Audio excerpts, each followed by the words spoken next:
Welcome to the Joe Cohen Show. Join me as I share my experience with biohacking and invite top health experts to explore the latest technology, supplements, research, and resources for optimizing your body and brain. Hello, everyone. This podcast is going to be a very interesting one. It's going to be about Bryan Johnson's blueprint. Now, I've been following just his updates over time, and I think there's certain things that I like about the blueprint in the sense that first of all, I think he's popularizing health, which is good. If anyone who can encourage people to be healthy is a good thing. And then on the other hand, I also think that he's trying to push the envelope, which I like. So there's definitely positives with the approach. The thing that I don't like is the personalization aspect. There's a lack of personalization. Now, he's not against personalization, but there's try out my blueprint, and it's a blueprint for everybody. I don't think that's the case. I am of the opinion that maybe 50% of what he does is widely applicable or applicable to most other people or to you as an individual, whereas the other 50% I would say is not so applicable. And I think getting good quality sleep but even how you get good quality sleep, I don't think is so applicable. For example, I'll just give you one example. He does not eat a long time before bed, 6, 7, I think it's like 8 to 12 hours or something, right? Maybe at least 10, something to that effect. We'll go through the exact numbers of his whole regimen. But for me, as an example, if I do that, my sleep quality is going to be worse because I'm just going to be very hungry. Now, maybe I could get used to it, but I've tried to do that in the past to have a bigger eating window. And I would just basically wake up earlier, much earlier, because I would just wake up hungry. So I found that for me, eating 4 hours before bed is ideal, maybe even 3. Depends how big the meal is. If it's a bigger meal, we're talking about 4. But whereas he's, 10, 12 hours before bed, which is, let's say 10, I think that was the number, if I'm not mistaken. So I think there's even how you do something that's so important. His number one hack is not eating, before bed. Which I agree with, but the question is how long. That's where individuality comes in. So I think even something that is as basic as, yes, get good sleep. How you get good sleep, I think every individual has certain things that are really important for them and that work for them. A lot of this sleep stuff for me that supposedly works for other people does not actually work for me. It just doesn't. I tried it. Taking things before bed, for example, like magnesium, it just makes me pee in the middle of the night, and that kind of ruins my sleep quality because I'm not getting more continuous sleep. So I feel like a lot of the things that are used for sleep hacking are not applicable to me. Now, I want to get to his protocol, and I'll go through each aspect of his protocol one by one, and we'll get a good understanding of what I think of the protocol. Okay, here we go. So we are at the blueprint protocol. I'm going to go through one thing at a time. What I eat every day, approximate daily macros. For me, this is too little. 10% calorie restriction from the RDA. I find that having calorie restriction is very, basically what I do personally is I eat to satiety. And I find if I eat less, it ruins my sleep quality. So that's number one is he talks about sleep quality is the most important thing. I find if I reduce my calories to the point where I'm hungry, then it just ruins, like it worsens my sleep. I like blueprint. It's like fast shipping, buy now, pay later. There's a lot of things to buy here.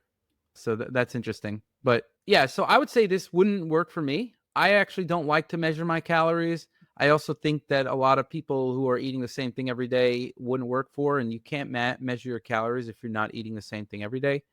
Variety is the spice of life, as they say, and I wouldn't enjoy my life eating less calories, not being able to, just restricting what you eat is already a pretty big restriction. And I find that given what I eat and my supplement regimen, I'm actually not very hungry most of the time. And when I am, I just try to eat. And I find that it's very hard for me to get in enough amino acids. I build muscle very easily. So my muscles just suck in amino acids. And I find that I'm deficient in amino acids, especially if I'm not eating a very high protein diet. And if I just restrict my calories even more, that's going to be worse. So this would not work for me. I've tried it. It just doesn't work. Next, protein. This would not work for me at all. 130 grams of protein. And by the way, we can tell genetically if you need more or less protein. But what I can tell is, in general, just the amount of protein that individuals need.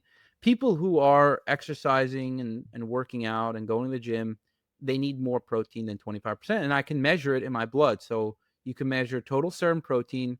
You could also measure the amino acids in your blood.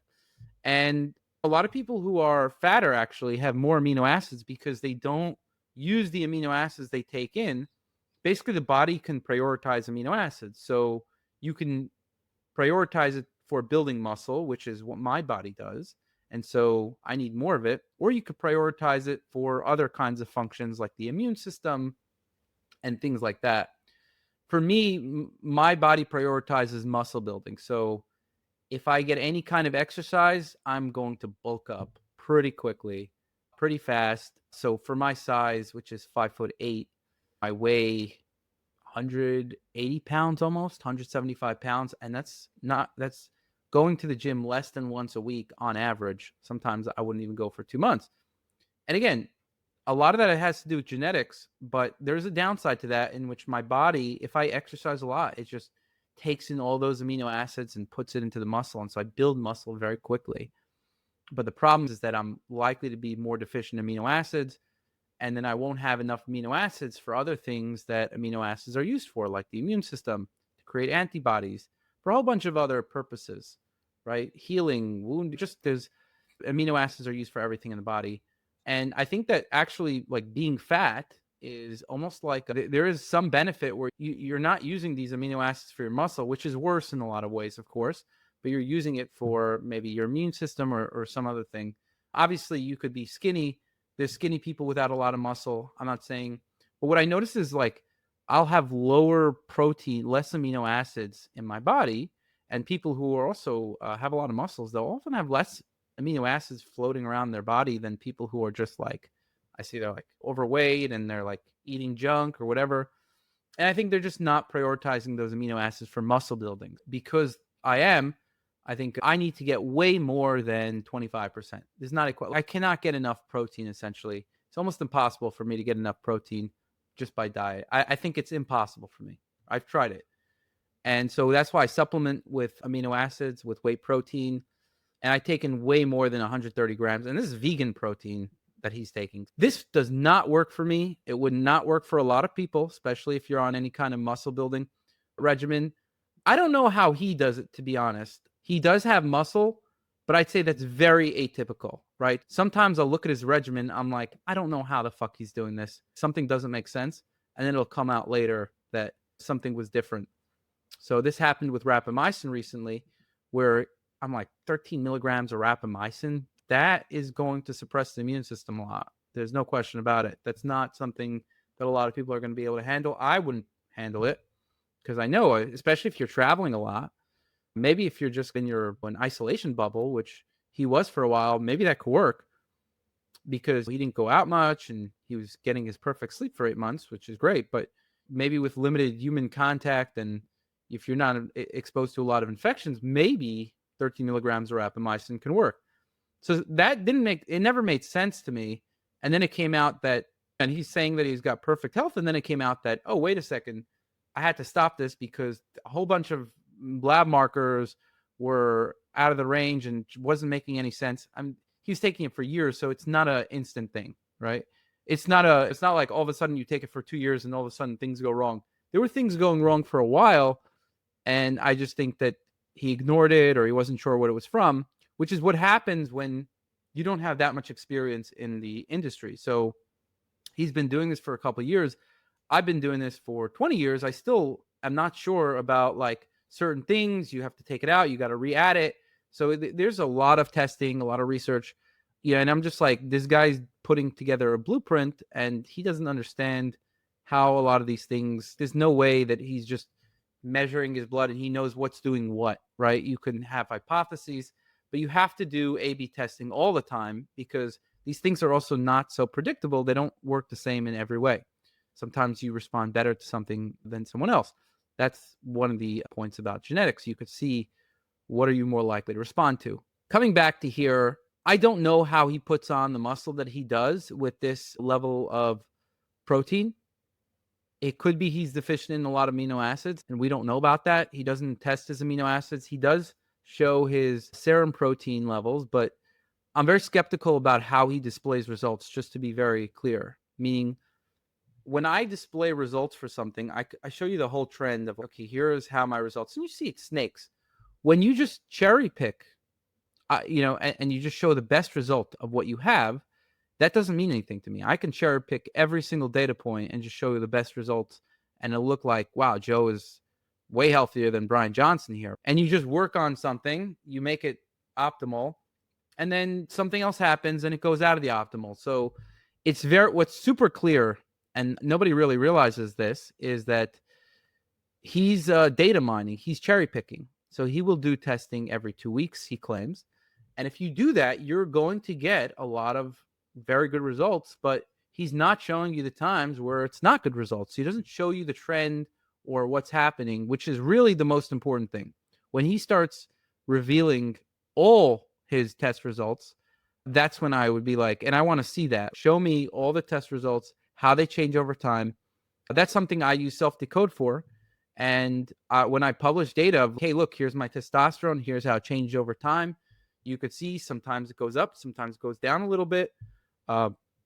Most recently, it was at 1100, which is really good. And this is without any kind of testosterone replacement or anything like that, which actually brings me to another point. When you're on this lower calorie diet, one of the things that happens is your thyroid hormones go down, your testosterone goes down. And guess what? He takes testosterone and thyroid hormones. So he also mentions that this reduces his body temperature, lowers his core body temperature by quite a lot. And that's with taking thyroid hormones, which is something you have to realize, that he takes thyroid hormones. And I think if normal people do this, they're going to feel very cold and maybe less energy, or there's issues involved here. The immune system might not work as well. It's not like just doing a calorie restriction in an isolated mouse cage. It really is. In the human world, it's just different. So what I'm saying is, I don't really know how this works for him, but I can say that this won't work for the vast majority of the people, even if they could do it, right? And I think taking the thyroid hormones and the testosterone helps him.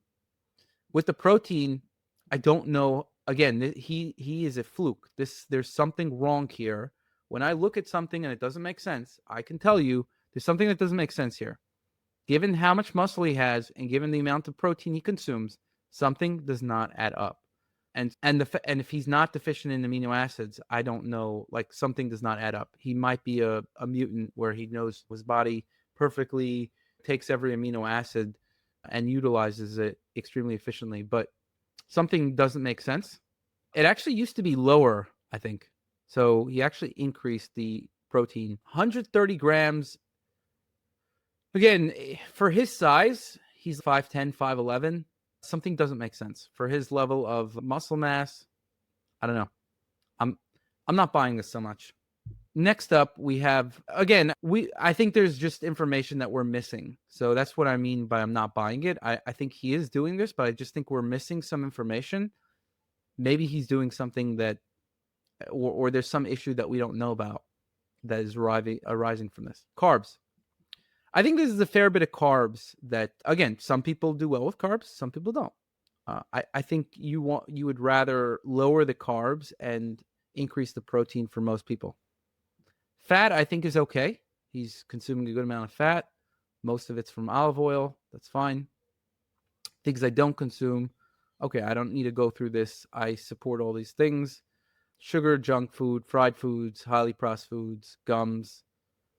I chew gums. Once in a while, I'm not as draconian as him. I will consume aspartame, sucralose once in a while.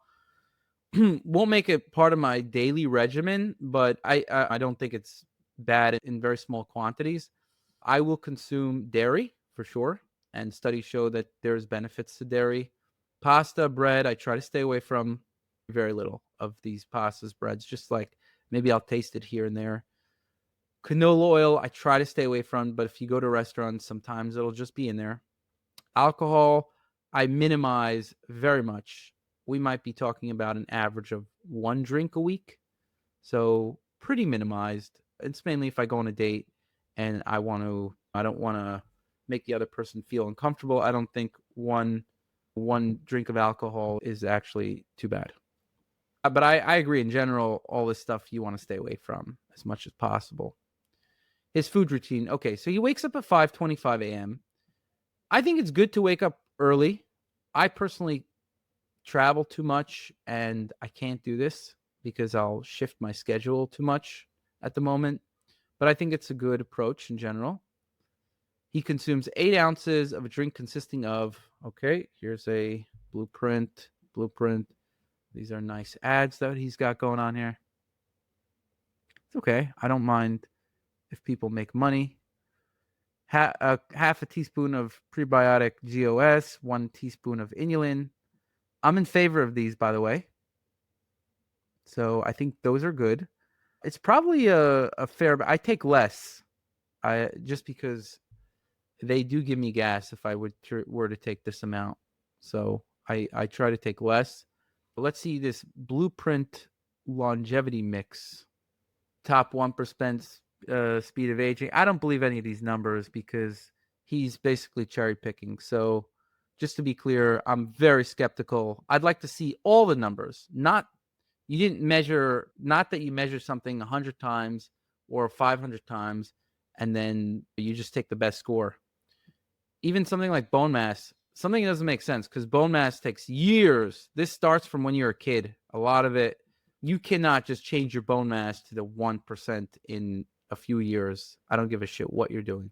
So very skeptical of that. Fat mass, for example, you can change. Muscle mass, you can change. Speed of aging, it's a little bit of a bullshit test. Let's be honest about that. It's a gimmicky test. Peter Attia was asked about it. He's just complete garbage, utter garbage. It's mostly used for marketing. Muscle mass is important. Fat mass is more important. These are more studied. But yes, but I like the marketing. I think he does a very good job at marketing. I'll give him that. Scientifically proven ingredients. Depends which one. Let's see what he's got. Calcium AKG. I don't think this is for everybody. For when I've taken larger amounts, it increases my heart rate, increases anxiety, to be honest. Now, if you take smaller amounts, I think it depends on the individual. If you're somebody who is higher on glutamate, you can check self-decode and see if you're high on glutamate, if you're genetically predisposed to that. We also have questionnaires for it. But essentially, if you're higher on glutamate, if you're somebody, and there's certain questions I could ask you. Do you have a problem letting go of thoughts? Do you have anxiety? Do you have OCD or OCD-like tendencies? So perfectionism. These are glutamate-driven behaviors, which glutamate is a neurotransmitter. This increases glutamate quite a lot, and you just want to make sure that it's not going to do that for you. I wouldn't say this is something that I will give to everybody. The whole reason he's taking this is because there was one small study that it showed an improvement of biological age clock, but they also tested this on animals and the animals didn't live longer. So at the very best, it's a mixed bag. It's not something that's clear. I don't think most people should take it. I do take it, but that's because I found that if I take a gram of it, it gives me a little more energy and actually it gives me more anxiety too, which I like because it motivates me to do stuff. But if I'm too high on anxiety, I'm getting rid of that shit. That's the first thing to go. And I think we're living in a society with a lot of anxiety. So I think it's something that I'm including right now. But, at certain points I did 5 grams a day and that was way overkill. Now I'm at a gram a day. I don't think I'm going to live any longer from this thing.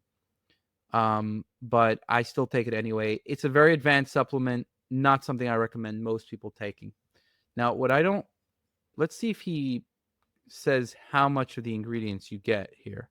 That's what I'd want to see. He's not making this very easy, but let's see. He talks about transparency in the ingredients, so I'm assuming he is going to show me where the ingredients are, third-party tested, customer reviews. Why can't I see how much of each ingredient? So he says, what's this? Assistant energy production. I do think it helps with energy production, but again, there's some downsides. Anti-aging, energy metabolism, muscle, brain cognition. That's true. I would say those are true. But what I don't see is nutrition facts. Here we go. This is what I'm looking for. All right. So you get 2 grams of calcium AKG. That could be too much for some people. You get 2.5 grams of creatine. Let me just make sure. Yeah, you're getting 2.5 grams of creatine, which is, by the way, too little for most people, I think. You want probably more creatine, but maybe it's okay if you're not working out too much.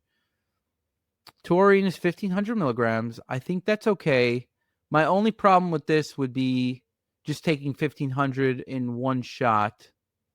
It's okay, actually, but in general, I take 1,500, but I split it up into 2 times a day. It's just that if you take too many things together, it could cause some gastrointestinal issues because they absorb water. Glycine, taurine, and AKG, they all absorb water in the gut. But it should be okay. 1,500 milligrams should be okay. Lysine, 1,000 milligrams, that's good. Glucosamine, 750, that's probably not enough, but it's okay because, sure, why not, as a starting dosage. L-glutathione reduced, 250 milligrams. Okay, I don't think that's needed if you're taking NAC, but that's fine. L-theanine, 200 milligrams. That's a good dosage. Sodium hyaluronate, 120 milligrams. That's a reasonable dosage. Okay, those are the ingredients. Let's go through some of the. So creatine monohydrate, at least we know the dosages here. I think this is more of a general one that's good for most people. Glucosamine sulfate is good for most people. Glycine is good for most people. So I think these would be good in a general formula. Theanine, sure, why not? Can't hurt. Glutathione reduced, why not? Sodium hyaluronate, why not? Vitamin C, why not? We didn't look at how much vitamin C. I think it is 250 milligrams, not much, but again, fine. Oh, it's good for most people. He's got some magnesium citrate, 150 milligrams. It's good for most people. Calcium, lysine, some allulose as a sweetener. Why not? Overall, I think it's okay. It's a pretty decent formula. The price seems okay. Yeah, the price is decent. The formula is decent, meaning most of the things I think can benefit most people. And as a one-stop shop formula, I think it's not bad to include some glycine, some lysine, some glucosamine sulfate. Okay, I could see. And this is the only one that I think is questionable, the calcium AKG at the 2 grams a day. I would say that's questionable. I wouldn't put it in a general formula. But like I said, I think there's some use cases for general formulas because I think there's certain a gram of 1,200 milligrams of glycine is going to benefit most people. I think you need a lot more to get more benefits. Starting out with 1,200 is better than nothing. So same with creatine, starting out with 2,500 milligrams, better than nothing. So I would say overall, besides the calcium AKG, favor of the formula. Let's go through the collagen. You could get collagen anywhere. And there's a lot of companies that test for heavy metals also, and that have good quality assurance, and you could get it for cheaper too. I would just say that this is just you could get cheaper collagen for cheaper, same quality. It's just he's just hey, look, I recommend collagen. Why not sell it? I don't blame him. But there's nothing particular about this collagen. The dosage seems good. 11 grams is not a bad amount. So he takes some extra creatine, some blueprint creatine. Yeah, there's nothing special about this creatine. Third-party tested. A lot of reliable, reputable people third-party test it. I don't think that's relevant. If you want to support him, why not? Like I think multiple people could sell creatine and collagen. For me personally, I just buy the cheapest collagen and creatine from a reputable company because I buy a lot of supplements, and even with buying a lot cheaper stuff, it's coming out to $4,000 a month. So yeah, I try to save money where I can, and I don't need Blueprint creatine or Blueprint collagen protein. Not that it's bad. You're welcome to buy it, but I think you could I go for bulk ones, or I just from reputable companies. I think most of the big companies are pretty reputable, and a lot of them do testing as well. The 11 grams of collagen protein, I think, makes sense. Some people could do 10, some 15. So 11, I think, is a reasonable dosage. It's got this. So overall, nothing here. I think this is a good protocol in general. No issues here. I take most of these things. Actually, let me go through the list. I take the creatine. I take the collagen. Collagen, I'm cycling between 10 and 15 grams a day. I take less inulin. I take less GOS. I'm taking about a gram of each of these a day. The dosage is more, but you just have to understand it makes a difference on the individual level, because if you're sensitive to this stuff, you're going to get a lot of gas. So let's look at all these ingredients here. I'll tell you which ones I don't take. I don't take the glutathione reduced. I don't see a need for that. My glutathione levels are already very good. I do take everything here, but in higher dosages. So everything I take here, I take lower dosage of the AKG. So lower dosage of AKG, I take 1 gram of arginine AKG, which is actually less concentrated than the calcium AKG. So you want to see how much AKG you're getting in general. The arginine is, I think it's 33% or something to that nature, and the calcium maybe up to 60% or something. But yeah, so overall, I'm taking less AKG, more creatine, more glucosamine sulfate. I take 1,500 milligrams. I will take 10 to 15 grams of glycine a day. 10 grams if I'm also getting the collagen, because that has glycine. Theanine, I take 100 milligrams, so a little less. Glutathione, I don't take. I don't need it. I take a little more of the sodium hyaluronate, usually. I take way more of the vitamin C. So I'm at around 10 grams a day of vitamin C on average. Lysine, I take more, about 4 grams a day. Taurine, I'll take about 2 grams a day. So I do take more. I'm actually changing this. I change it up, but overall, I'd say I take more. Probably I've taken 3 grams a day at some points, 2 grams. I have to check exactly what I'm taking now, but I think it's maybe 1,500, maybe 2 grams, but it's around not too far from what he's doing here. Again, better to split it up, but it's okay also to take it in one go. The reason why it's better to split it up is because it doesn't stay in the system for very long. It's got a very short half-life. So you want to, if you can, take it 3 times a day. For me, I'll take it twice a day, but more often you take it, the better. Calcium, you're getting this in the calcium AKG. I take around the same amount of calcium a day. I take more magnesium citrate, and I also take the allulose. Overall, there are some differences between what I do and what he does, but there's also a lot of similarities. A lot of similarities, some differences. Breakfast longevity protein. Okay, this guy's selling everything here. Unbelievable. Product is not available. Cannot see what this is, but it's basically some kind of protein. I'm assuming. I think I saw at one point it was hemp protein or pea protein. I think so. It's some kind of protein mix. Again, I don't think you need this one. I think any protein mix is good, but you don't need. Again, I think when people are buying a lot of supplements, you want to be price sensitive. If you're price sensitive at all, I think it makes sense to get cheaper stuff with the same quality. So I'm not convinced. I believe in that he is testing the stuff, but there's a lot of people who test. I wouldn't say you can buy this if you want. I'm not against it. It's just saying if you want to save money, then that's another story.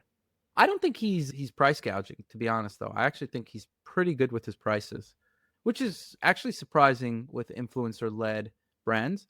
I would say he's on the cheaper side for influencer-led brands. So I think he's not price gouging.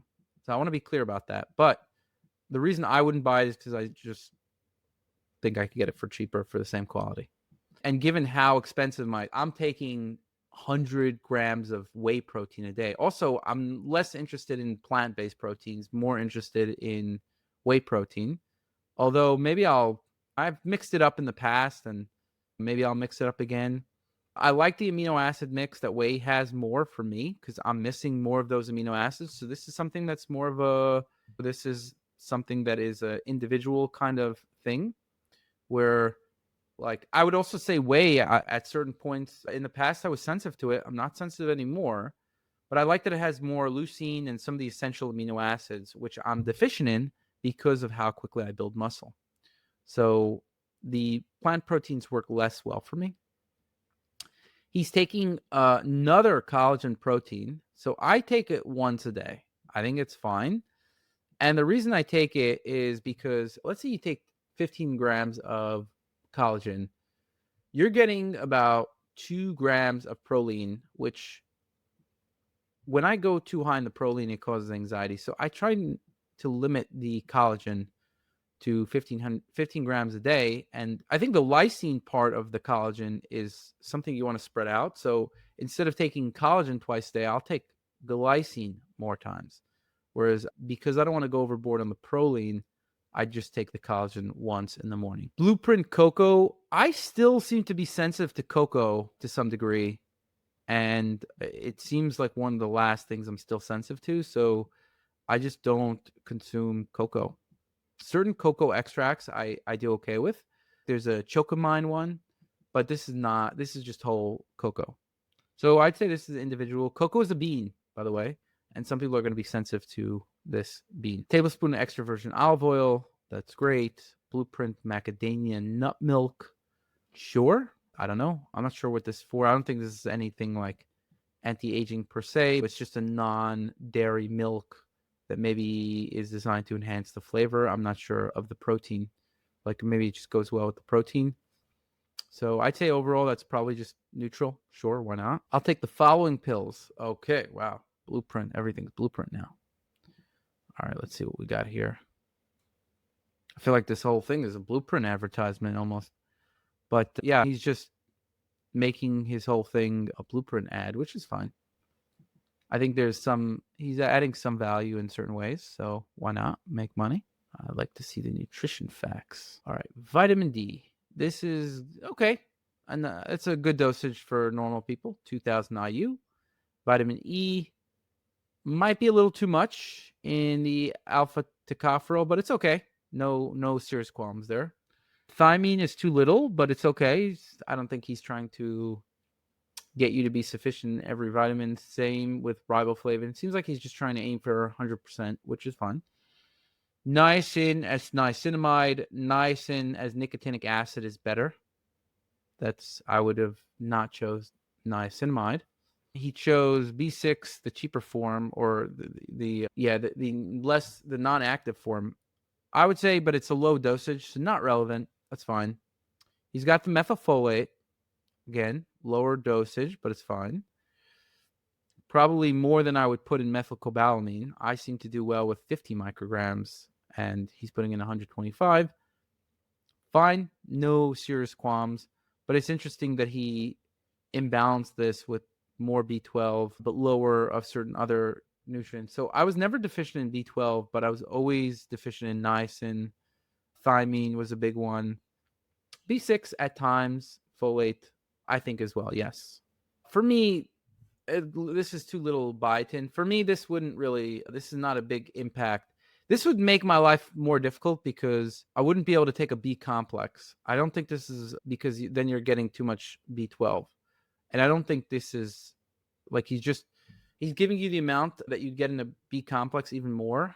So normal B complexes, I would say I recommend any 50, 100 micrograms. He's giving you 125, which is a valid dosage, but then the other ones are just not the same dosing.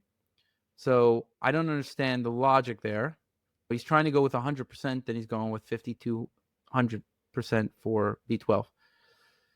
Iodine, okay. He's just trying to make sure you're not iodine deficient. Zinc, I guess he's trying to make sure you're not very deficient in any of these nutrients, but then he's going a little overboard with the B12. Zinc is probably too much for some people. I think for most, actually. All these are going to depend on your genetic predispositions. So if you want to check that out, you could go to Self-Decode and we could tell you, okay, what are you predisposed to be deficient in? For each of these, let's say I am actually predisposed to be deficient in zinc, and I've been deficient for a long time until I figured that out a while ago. But 10 milligrams works more than enough for me. 10 milligrams is more than enough. So the 15 milligrams, whereas I've seen some other people that might need a little more, but usually 10 milligrams more than enough. And having too much zinc is not a good thing. Selenium, it's an okay dosage. You probably want a little more. So I could go through some of the dosages. I don't need more manganese. I think most people don't need more manganese. I take, let's say, 50 to 75 micrograms of selenium, 10 milligrams zinc. I take more iodine in the form of kelp. So I'm taking about 500 to 1,000 micrograms of iodine a day. Calcium, you're getting some from other things. I take more pantothenic acid, more biotin. So pantothenic acid, maybe I'm taking 100 milligrams. Biotin, I'm taking a milligram. B12, 50 micrograms. Folate, I'm taking 2 milligrams. So it's 2,000 micrograms. B6, I'm going to be taking about 25, 50 milligrams a day.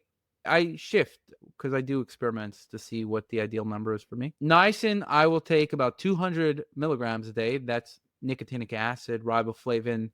I'll take more, maybe 15 milligrams, 20 milligrams a day. And thiamine, I find I do well with optimal with 25 or more. 50, I'll take at least 50 milligrams a day, actually. So thiamine, I noticed I do well acutely with a higher dosage. Same with niacin, same with folate, and same with biotin. So these four, I've noticed distinct benefits from. Selenium, I'd say a lot of people don't need. I needed it because I take sulfur, a lot of sulfur, like NaC, MSM. And when you have a lot of sulfur, you need you need extra selenium, essentially. Nicotinamide riboside.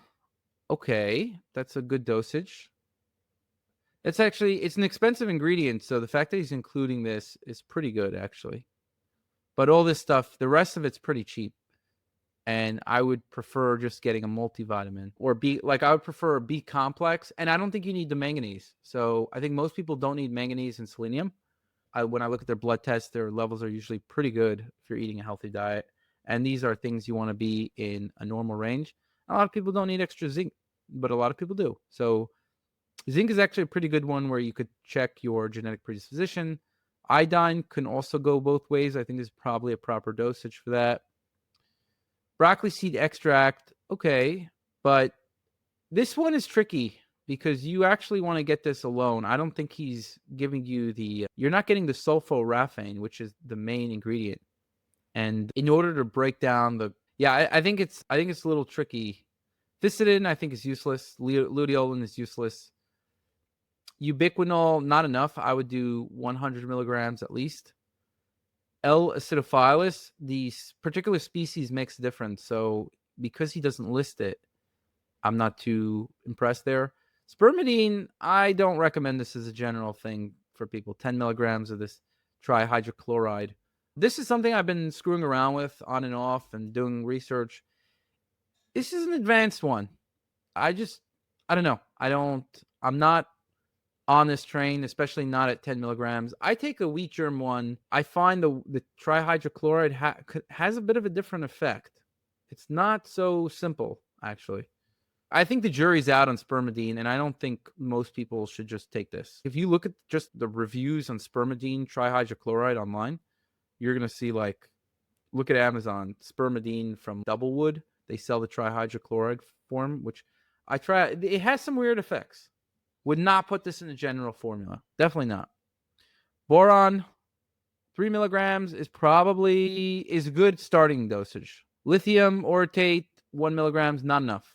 What we see here is either there's a lot of stuff that are not enough. I try to go for 9 milligrams, but at least 6 milligrams a day of boron, 3 milligrams twice a day. I think it's fine as a starting dosage, and why not? But there's a few of them that either are too little, are useless. Overall, I would not give this. I wouldn't take this one. I couldn't recommend this formula. I don't think it's. Yeah, I couldn't recommend this formula just because 1 milligram of lithium orotate, you're not feeling anything. I don't even think that's doing much. I take 5 milligrams, and I think that's more of the minimum starting dosage. And boron, I take 6 milligrams, which I've noticed through testing that 6 is better than 3 and 9 is better than 6. So there is, I think boron, you'd want a higher dosage, around 6 milligrams. Spermidine wouldn't do. Acidophilus, you want the right species. Ubiquinol's too little. Lutiolin's junk. Ficodin's junk. Broccoli seed extract. You could get better. I'm more of a fan of like liposomal forms, and there's just that alone is you want to buy one that's its own product. Nicotinamide riboside is the only thing that is in good dosage, and it's expensive to buy. I think it's probably one of the biggest value adds that you're getting, but I honestly don't think this is something that most people need because it hasn't shown, these NAD boosters have not shown to increase longevity in animals. And that's our goal, right? I think there's could be some benefits, but it's an advanced supplement. So to put this in in essential capsules, I think that's, overall, I would say I'm not a fan of the essential capsules. I think there's some benefits to it, but not a fan. I also don't like, just particularly, I don't like rice hulls, starch, rice blend in my pills. It's because, as I understand it, you're eating like just like rice powder. So it's like a raw-ish rice powder. I don't know, it just seems, I don't know, people with food sensitivities just doesn't seem like too good for the gut. I'd rather something inert, even like magnesium stearate, cellulose. So I stay away from anything with rice extract, rice powders, things like that. Overall, again, this is not the worst formula I've seen. Definitely not the best one. Could it work for some people? Maybe. But is it better than not doing anything? Probably. But I would say that there's some holes in this one. So then he's got a soft gel one here. This is going to be the fat soluble ones. Okay. I say the K1 is not something that you'd want to put in a general formula. Meaning, I'm not saying it's not good for some people, but K1 has a lot of nutrients, and the reason why some of these studies with multivitamins don't pan out very well is because there's a bunch of reasons. Either they're not using the right form, they're not using the right dosage, but the dosage could either be too low, which is not going to do anything, or it could be too much, in which case it could be counterproductive. This is a high dosage of K1, and there's negatives to K1 because it clots the blood. And so there's Mendelian randomization studies showing higher levels of vitamin K in the blood. Just a natural tendency to higher vitamin K actually is associated with risk for different conditions. So it's not so simple. You just want more vitamin K1. I would say that this is probably a little too much, but I also can't say for certainty that this is bad. I'm just saying that I wouldn't say that this is like, oh, let's just give this to everybody. Put this in the water or whatever, right? That's what I'm saying is I wouldn't put this in. If I would be putting this in essential formula, I'd probably put something that was like, let's get 200% of the daily value. Let's make sure you're not deficient in K1. We don't want to go overboard, especially as a fat-soluble nutrient. So unless you're taking high doses of vitamin D and other fat-soluble nutrients, I wouldn't go overboard with this one. Same with vitamin E. We're not seeing high-dose vitamin E really provide a lot of benefits. So lutein, this is a general one that's good. I think this could be in a general thing. Lycopene, same. Astaxanthin, same. The dosing is pretty good. 10 milligrams and 2 milligrams of zeaxanthine.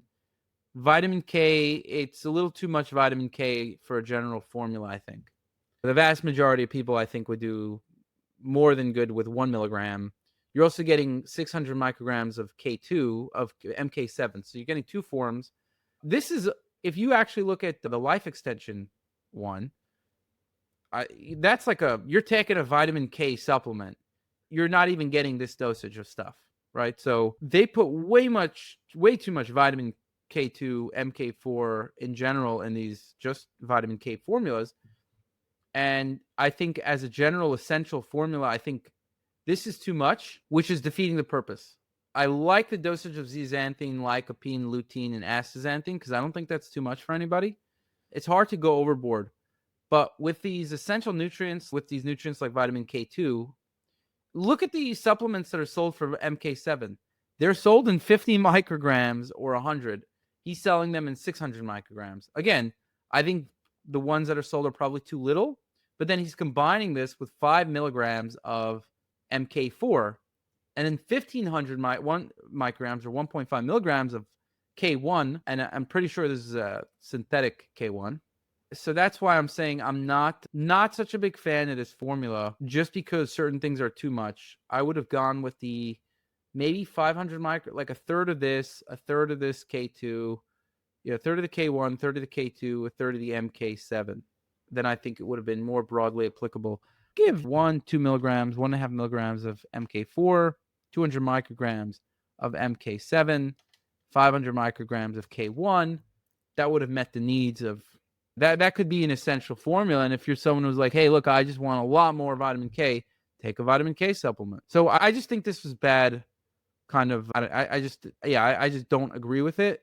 But it's definitely not coming from a place of him being cheap and trying to skimp out on the ingredients. If anything, it's the opposite. So I would say that, yeah. So what is this? The vitamin K1, bone cell maintenance. It's true. Vitamin K2, so uncontrolled bleeding and unwanted calcification. Again, that's true, but you want it in the right dosing. So that's this. NAC, ginger, and curcumin. Okay, this is what I want to see. So he's not using a liposomal or a bioavailable or curcumin extract. And so that's why I think the curcumin is garbage here. If it's not bioavailable, it's the utility is not very good. 1,200 milligrams is good. I would just treat this as an NAC supplement, to be honest. And NAC is just dirt fucking cheap. So I would say this is overpriced for what you're getting here. I would just not go with it. The ginger extract seems good. Seems okay. Yeah, I could get on board with that. I think it could be broadly applicable. I would say I don't know if I would recommend this broadly. It's something that I, have taken on and off, and at different times certain times this wasn't good for me, ginger. Certain times it was. I think it's something that I wouldn't say it's I think most people do well with ginger. I'll say that. And I think the dosing is pretty good there. So I would say you could get NAC and you could get some ginger in here. I think that's fine. What is he doing? NAC for antioxidant, liver immune function, detoxification, ginger, digestive, immune, antioxidant, metabolism. Ginger never really did it for me, except for if I had a sore throat, then I noticed it was good. But there are a lot of benefits to ginger in clinical trials, so I think that's more of a personal thing. I'll still take it, but for me, it's something that I could get rid of. It's an advanced supplement, if you will. But overall, I think is okay. I just think the curcumin is not going to be very relevant. You can get the NAC, and you're already taking 3 pills here. So you're not saving on pills. I would just buy them separately. Comes out cheaper. And, for me, again, I don't like the rice blend extract. But, yeah, I mean, you could get it here. I think it's okay. It's not price gouging.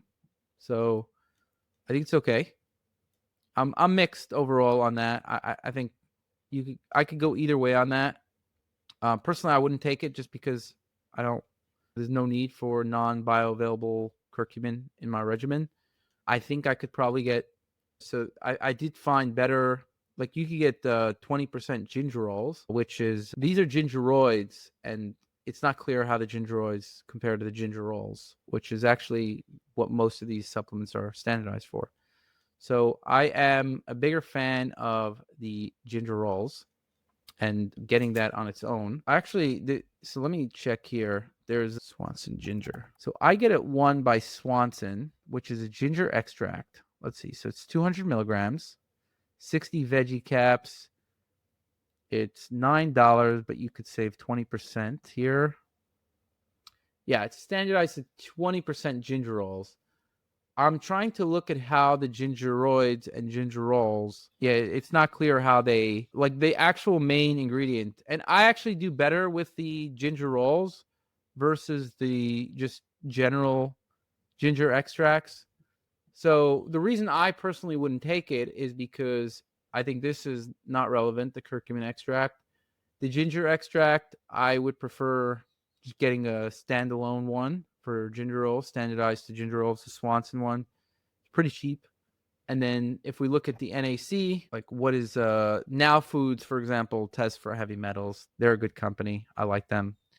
And I'm getting 250 capsules for $29, and you can get discounts. Like you're paying for, let's say, 600 milligrams a capsule.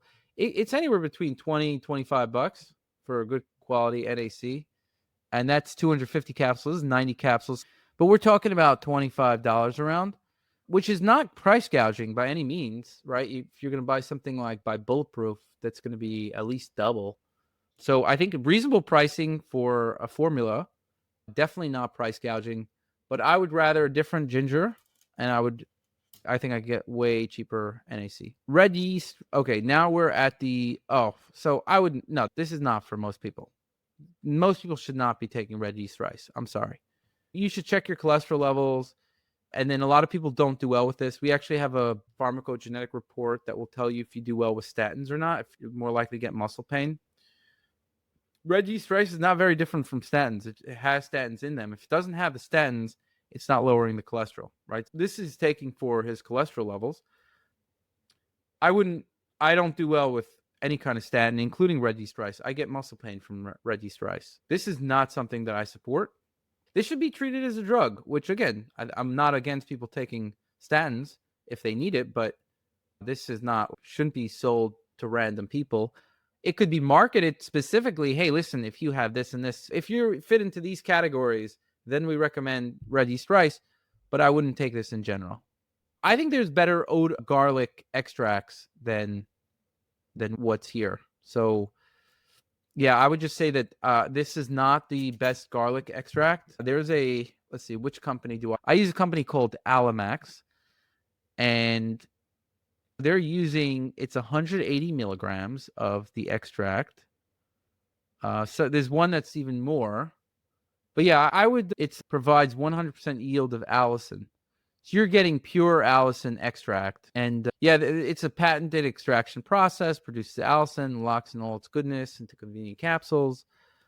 I think that makes the most sense. And I think he's just going with an extract, which I don't think is the best. What it comes down to is this is a no-go. I am not in favor of that one. EPA, DHA, DPA, 800 milligrams is not enough, just to be clear. I'm getting like 3-4 grams a day of EPA and DHA, and I find that is the amount that I need. Not enough. Garlic. Oh, he's taking some extra garlic. See what he's got here. Kyolic. I don't think this is the best one, to be honest. It's okay, but not the best one. Probutyrate. I think resistant starch is going to be way more powerful. If you take this, I've tried this one. I don't think this is, a basic one. I think this is more advanced because, again, the bang for your buck that you're getting from this one pill is not going to be much. Proferrin, he's on a vegan diet, so he's iron deficient. Obviously, you don't want to take this if you're not iron deficient. Does he have... Where does those stars go to? Oh, here. For me, based on my biomarker measurements. Oh, the star means for everybody. Okay, so he's telling everybody to take this, which I don't agree with. And this means it's for him. Oh, okay. So for me, okay, so he's not telling everybody. Okay, I'm on board with this. For him, based on his biomarker measurements. Okay, so he's taking extra NR and NMN. Fine, sure. Prescription, advanced therapies I'm experimenting with. So he's taking acarbose, metformin, plasmalogens. I'm not in favor of metformin unless you have diabetes. But again, he's telling you he's experimenting with it. It's an advanced. Acarbose, I think, is a good one. I take it. I ran out, but I do take it, and I'm going to get some more. Plasmalogens, also experimenting with this stage. I would say acarbose is something I'm not really experimenting with so much at this stage. It's more in my regimen. But plasmalogens, I am experimenting with. Metformin, I have experimented with it. I do not recommend it in general. I've taken everything here, just to be clear. There's nothing here that I haven't done way longer ago. I've taken most of these things 15 years ago, especially what's on here. Yeah. Yeah, even something like Ficodin, I was taking. I remember I took that like 14 years ago. I first took Vicodin. I'll have my 9 a.m. I'll have my second meal a day. Super veggie. Okay. Black lentils. I think if you're sensitive to lectins, you want to be careful about that if you have gut problems. Broccoli. Okay, that's fine. Cauliflower. Sure, why not? It's healthy. He's taking 250 grams of broccoli, 150 grams cauliflower, shiitake, maitake mushroom, 50 grams. Good. It's healthy. Garlic clove. Okay. Ginger root. It's good. Lime, cumin, apple cider vinegar, hemp seeds. Nothing here. And then some more extra virgin olive oil, some fermented foods, cabbage, kimchi, beets. Okay. I'd say I'm in favor of everything he does here. I'd probably want to see more protein and probably less lentils, unless you're not sensitive to lentils, which I think could be good then.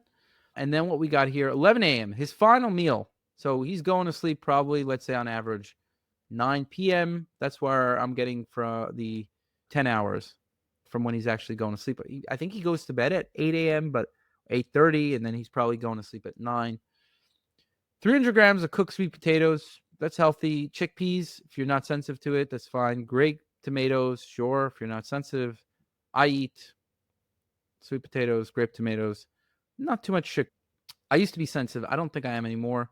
Avocado, good. Radish is good. Cilantro, sure. Jalapeno pepper, why not? Again, just make sure you're not sensitive to any of these things. Limes, lemon, chili powder, extra virgin olive oil. He's taking a little more fish oil now, 800 milligrams. Again, not enough, but at least he's taking more. Garlic, okay. NAC, he's taking 1,800 milligrams more.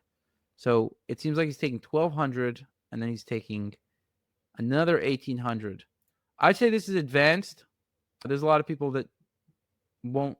I would say this is an advanced thing, right? I would only recommend.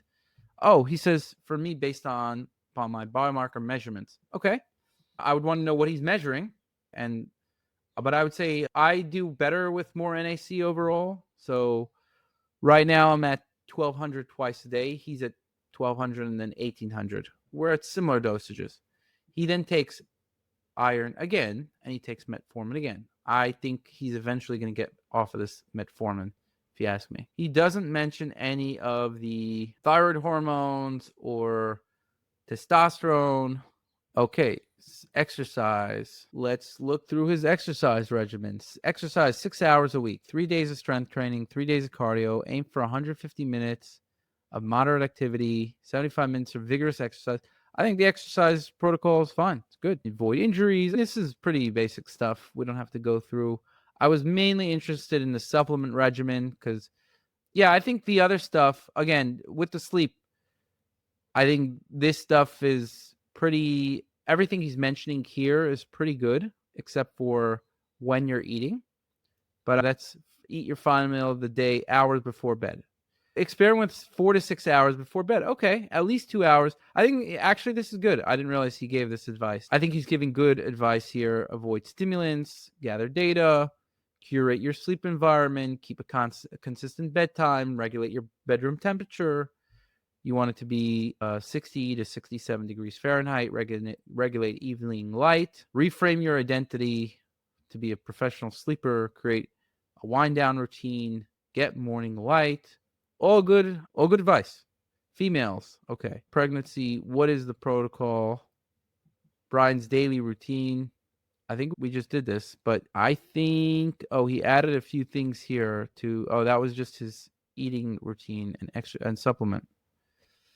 Bad habits. Yeah, I think that we don't need to do that, but Bryan's, let's go through the rest of it. So morning.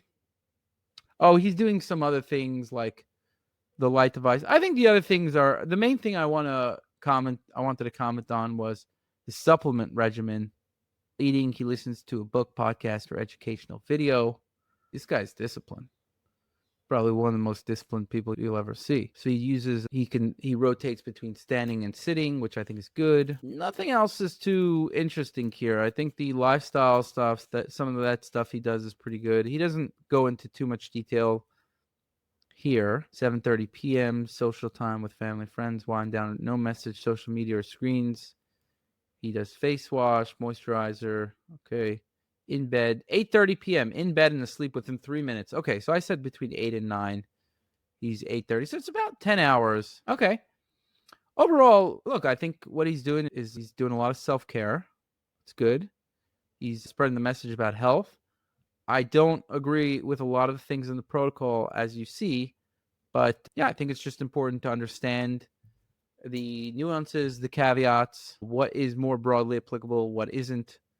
And when you see he's got these top markers, I think until we see all of the results, meaning show me all of the data, right?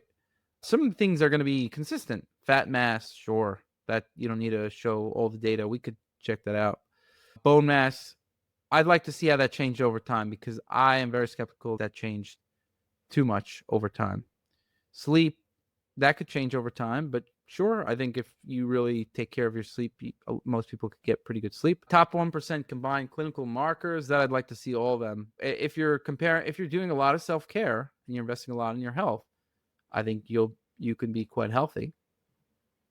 And top 1% nighttime erections, I don't know. I don't think many people are testing that. Maybe he's measuring it against who's testing it? People who have erection problems. Muscle mass function, speed of aging, garbage test, and I also think there's data mining there. He's doing this test very frequently. He's only showing you the best results. So let me see all of the results of the test. And again, it's not the best test out there, but I still, as insofar as we're using it, let me see all the results. So that's it. Hope you enjoyed this podcast and hope you learned some new things. I don't mean to be shitting on anybody here. If I did shit on him at all, I think I try to be as balanced. This is not a hit piece at all. In cases where I agreed with something, I try to show support for it. So it's just me being unfiltered. If I had a private conversation, this is what I would tell him. And this is what I would tell anybody who asks about it. So my goal was to not be diplomatic, but also not try to be overly mean. Just try to be as factual as I can about what my opinions are of the regimen. And so hopefully I've done that reasonably well. A lot of the things, by the way, if you want personalized stuff, I highly recommend checking out Self-Decode because you could look at any supplement there and see how suited it is for you. So that's something, like I'll give you an example just so you could see. The reason we built this tool is because people are very confused about what they should be doing. So let's say if I say, okay, Blueprint says take NAC. Okay, let's check NAC. So it comes up as number 26 for me. It works better for me than the general health than the average user. So this is useful information already. And 26 is pretty high, actually, given that things like sleep and exercise and a lot of other, different types of exercise are going to be higher up. So a lot of lifestyle stuff is going to be higher up. The fact that this is 26, it means that it is quite useful. And it says how this can help me. Eyelid inflammation, low energy, low mood. These are things that I had in the past. And it's saying this is helping with these areas. And I think it is. I noticed these benefits: energy, immunity, mood, stamina. So these are the things that it's helping me with personally. And it also shows me all the DNA risks it's helping me with. My risk for flu, low mood, chronic pain, some future conditions like Parkinson's or colorectal cancer. Yeah, it's showing me all these things that this is good for, all the DNA risks. And a lot of these things they're not necessarily going to express. Shows me it's good for homocysteine, which I have a natural tendency to have higher levels of. And it also shows me what lab tests it's good for. So you could see that these two markers here, lead and HSCRP, are just high temporarily. Again, when you test a lot of times, I'm also traveling when I'm testing. A lot of times these things will just go up because of just traveling, and maybe I got an infection while I'm traveling. In this case, that's what happened because my HSCRP is usually quite low. But it actually improved a lot of these other markers like mercury, serum cysteine, ALP. So these are liver markers: lactate dehydrogenase, GGT, CH50, which is an immune marker, kidney function, and homocysteine. So you see that it's improved things that were not optimal in the past, and now they are optimal. And I'd say it's improved all these actually, but the last time I just took it was a fluke. You could also look at the lifestyle risks, things based on questionnaires. And it gives you, number one, total picture of what number it is for me. If we look at, for example, Ficinin, look at what number this comes up in. 583. Okay? It doesn't help any of my symptoms and conditions I've ever had in the past. It doesn't help. It helps one DNA risk. It has 2 clinical trials for 2 benefits in general, colorectal cancer and stroke, apparently. It helps with HSCRP, apparently, but there's 2 placebo-controlled trials in people with ischemic stroke and colorectal cancer patients. It improved HSCRP. But you could see this is number 583, much higher up than NAC. There's reports that have all the nutrients in one thing, but you could also just search as well. So that's a wrap. Hope you enjoyed. Sending you love. Have a nice day. 67% of listeners aren't subscribed to the show, so please don't forget to show your support by hitting the subscribe button now. You'll not only be supporting the show, but also investing in yourself and your health journey, all while helping keep us ad-free.